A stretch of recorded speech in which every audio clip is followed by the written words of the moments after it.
That looks just like AJ. Can you hear me there okay, AJ? What up? What up? Yeah. Can you hear me? Yes. Are you dialing in from All Orange right. County? You're still Orange County all these years later? No, actually, I am now a Nashville, Tennessee resident. Wow. When did that happen? Because it seems like there's the California exodus to either Vegas or Nashville. Yeah, it's like Vegas, Texas, Nashville. I think even Idaho is one now. But yeah, there's an exodus period, happening. I feel like, but this happened.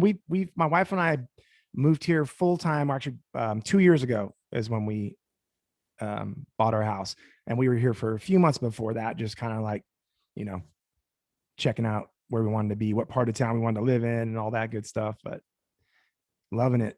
Yeah, glad to hear that you're loving it out there. Yeah. And all my favorite bands seem to have moved out of LA. And it's great to connect. Long time fan. Anytime I got set up with an interview in years past with Lit, it was always with Kevin. So it's great to see that I've graduated to the AJ level. I won't tell him you said that. That's amazing. I do have a question or two that I'm going to ask you later related to what Kevin and I spoke with a couple of months ago. Okay. But Tastes Like Gold is the new album, and it has a June release, and I've known about it for a few months. So how long has it actually been done for? Man, I hate sitting on finished music, and it feels like forever, but it's only been, I'm trying to think when I got my mastered versions. It's been a couple months, I guess 3 months maybe. But we started working on the record pretty nonstop not long after we moved here. So I want to say we spent a little over a year just feeling out different ways, different approaches, who we wanted to collaborate with, how we wanted to start this whole process, because we knew we wanted to go back to more old school. And we knew that we weren't ready mentally we didn't really even know how to, like, it's almost like when you wait too long to go off the high dive and you're like, if you just, maybe that's part of it. I don't know, different analogy, kind of random, but we really needed to explore a few possibilities, like different songwriters, different guys that were like much younger, and that's kind of like, I fast forward to that because that's what ended up working, is we found these two dudes that we were initially just going to write with. They grew up listening to Lit. They played our music in their bands and the cover bands and stuff like that. And just over the years, they became these like songwriters and producers. And so we wrote with them and realized that they had like this sort of a modern interpretation of what the influence we had on them. So it was just cool to kind of take that, and it's something we wanted to do too. We want to be careful to not go too nostalgic where it felt dated or just didn't feel fresh. And I think the chemistry of those two, my brother and I, and these two dudes coming together was like, oh shit, this is it. Yeah. So we just like, oh, let's do this again. And we got together and wrote another one, and let's demo that. And then the demos we were doing with them were like, man, this sounds like how we want the record to sound. So let's just do this whole thing together. And we just didn't stop, kept going. And we're at the point now where we're like, let's maybe start working on the next one, just because we just love working together. It's great to see Butch Walker back in the fold. I remember he had written on Atomic. That must be your longest standing collaboration, or collaborator rather. Yeah. I mean, this one too, this time with Butch, it was very last minute. We covered the Cars, Let's Go. And obviously Butch, fits that mold perfectly. And we've been doing like some Cars stuff in our live set. And it was just this idea, it'd be fun to do a Cars cover for the record. And then I think Jeremy was hanging out with Butch somewhere out in near Franklin, and one night, and they're like, dude, you should get on the song with us, cut a vocal. And he's like, dude, hell yeah. So sent him over the stems that night, and the next day Butch went in his studio at his house and busted out his vocals. And yeah, I mean, we've known Butch for so long, man, since like, the beginning of it all. And he's like family. So that's what I love too. I think that's another thing about Nashville, is like that kind of thing happens. It's been happening for a long time, but like it's more so than LA, where you could just call up someone and say, hey, why don't you jump on this with us? And it's just like a done deal. And the whole like community collaborations and all that is just, everyone wants to see everyone else succeed, and everyone's rooting for each other. And it's not just country music. It's everything. The rockers are here now too, like you were saying. So it's pretty cool. Yeah.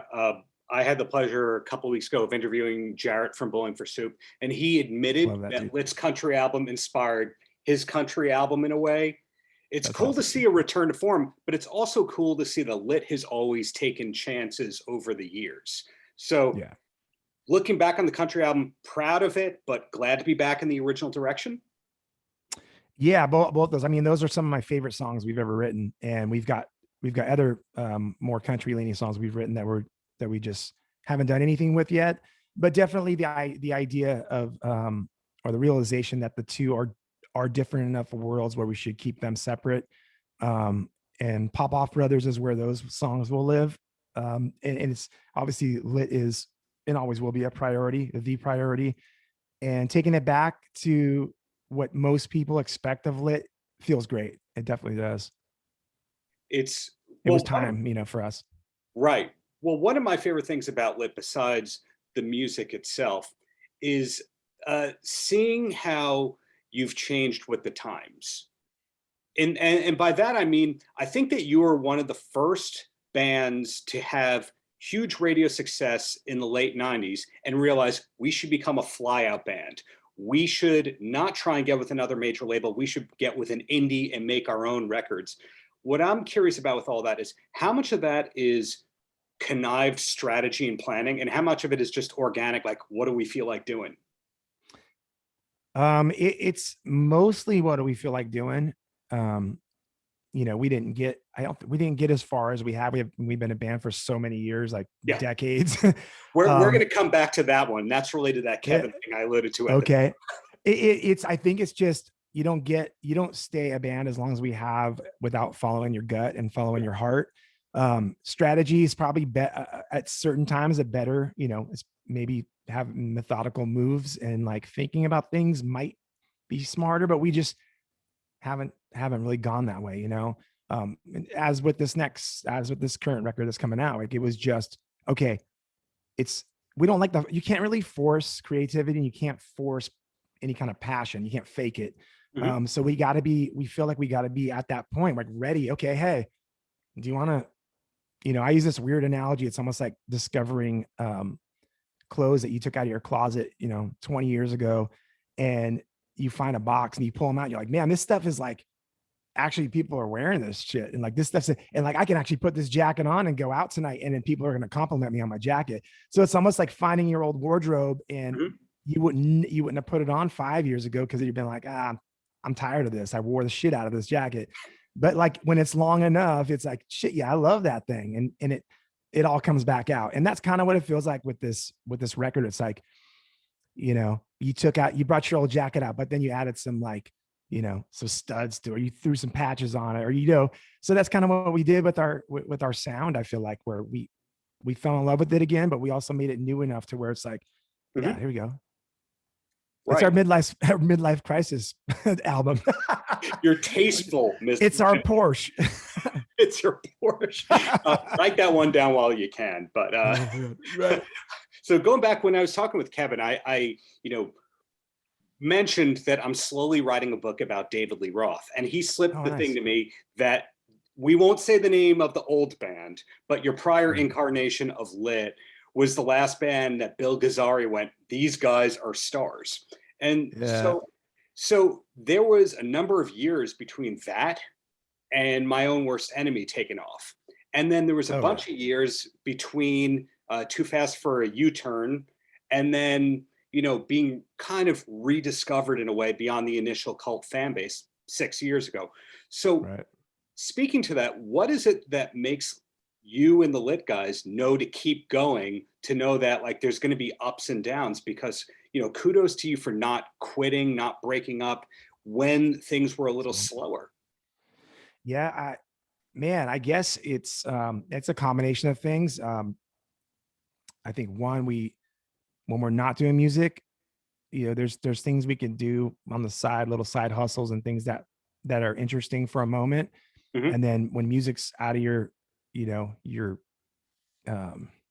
daily life, when you step away from it too long, you really, for a band like us, you really feel it, and your soul starts to escape, and you're just like, I need that.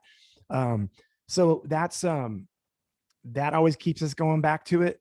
But also, yeah, man, it's there's been a lot of different weird pinnacle, or I like using the analogy of like a rocket, where you have like, you get to a certain altitude and then this one falls off and this one kicks in, Right. and it just keeps it going and going and going. We've kind of had like moments of that with, things like certain big movie soundtracks, or, a big one was like Rock Band video game. And a lot of these young kids discovered not just Lit and My Own Worst Enemy and stuff like that, but they also got to discover, those video games had like Ozzy Osbourne, like Crazy Train, and like just these random songs from the past that sort of got this new life, and new trajectory from things like that. And then, over the years, and then different artists covering our music. Yeah. It just sort everyone's of covered your songs at this it's point. crazy. And it just keeps it keeps our, our music in your ears. And we did a lot of television stuff coming up. So we helped, that definitely helped with just, as cheesy as it sounds, I hate using the word brand, but we were, when we were kids and we were a Hollywood band, and we learned really quickly, the only way you can survive is by marketing and branding yourself slightly different from everybody else. And, that whatever you want to call the brand thing has sort of, it's changed over the years and evolved, but we always got, really early on that this is what we love. This is our everything, our passion, but it's also our business. And it's also, if we want to keep doing this for the rest of our lives, let's figure out how to, like you said, like keep up with the times. And by that, I just mean pay attention to technology and the way people are marketing. We used to pass out flyers and that's all we had. We didn't have social media. We had to meet face to face and connect with fans and shake hands. And that was great. I still think that's the best way. But you reach a lot more people through the internet, and that's cool.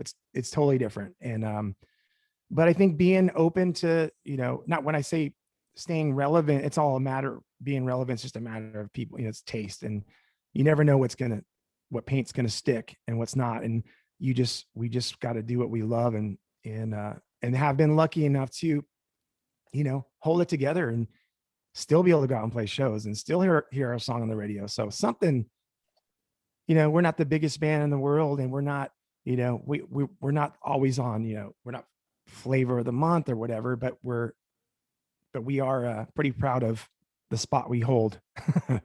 With the gigs that you're talking about, it's pretty interesting, the variety of the gigs that you're going to do, where, hypothetically, Tuesday night, you're headlining a huge club. Wednesday night, you're the headliner of this throwback festival. The next night, you're playing for 20,000 people overlooking in Las Vegas. So night to night, it's very different, and you have a show. But I remember going back to the Woodstock 99 performance that you guys did. You had a show. And by that, I mean, it's not just, this is a song on our album, you play the song, and then you say, this is a song.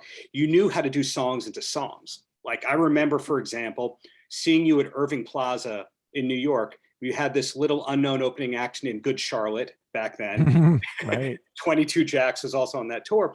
And you knew to put one of your songs into Back in Black. You knew that a cover could spice up the set a little bit. Does knowing how to do a show go back to the fact that at that point you'd been teenagers 15 years before that, and you'd done hundreds of thousands of shows in LA? Yeah, I think part of it's definitely, going back to like the LA shows, and you just had to really grab someone's attention with something that they were going to walk away talk about.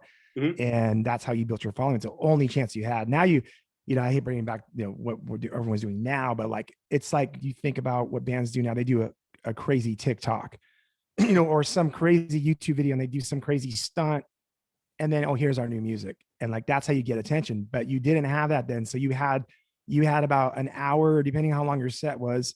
That's the only chance you got to hold their attention and show them what you're all about. Everything from your songs to your, show them your personality and just what you were all about. So we did a lot of that, way more of it back in the Hollywood days. But we brought it through, we've had it incorporated in our sets over the years, and we've been discussing a lot more of that lately, and putting a lot more into our show, everything from, production, lighting, things like that, to those things that you're talking about, segues and covers and things like that. I do remember that when you guys opened for Kid Rock in Madison Square Garden, you had the Molotron robot, aka your version of Eddie from Iron Maiden. Right. Megadeth as their own mascot. Oh, Yeah. where are the pieces of Molotron currently? That's actually a really good question. I'm pretty sure he's in storage in Orange County. Every once in a while we'll be going through like different things in stores, like grabbing merch boxes or whatever, seeing what we got in there. And unless Kevin moved it. So Kevin like mans the storage for the most part. You'll see a Molotron head pop up, like, oh, there he is.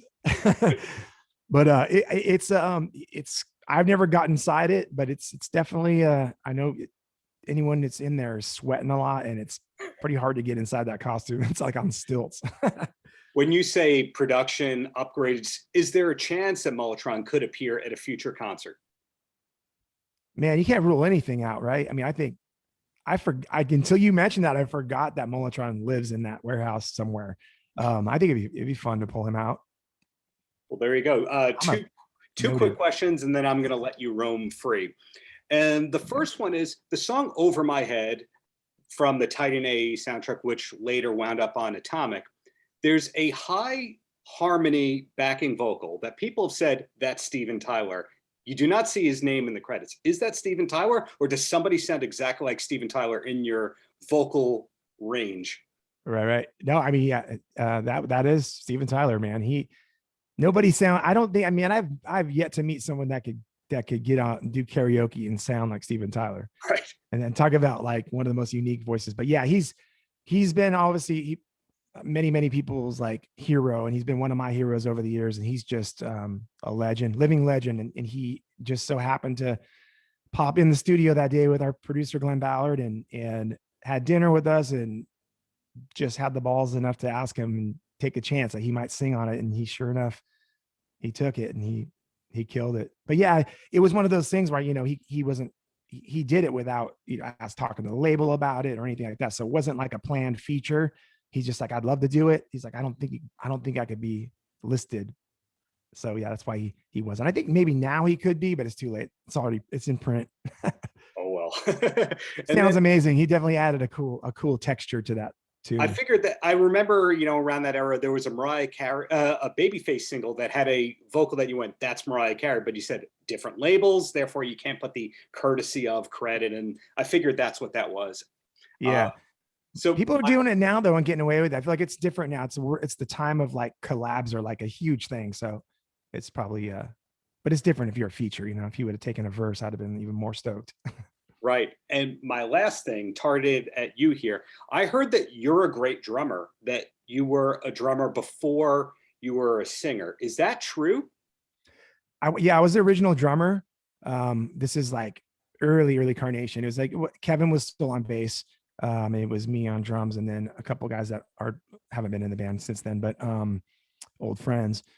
But yeah, I don't know if I was a great drummer. I was, I started playing drums when I was in junior high and had a drum set in the garage and used to blast the ghetto blaster and play along. And then we started a band and I was the drummer. And then I kind of got sick of tearing down my drums and taking them home after rehearsal, and we couldn't find a singer. So I'm like, well, tell you what, man, I'm down to just carry a microphone in, or, and not have to deal with that. Let's find a drummer.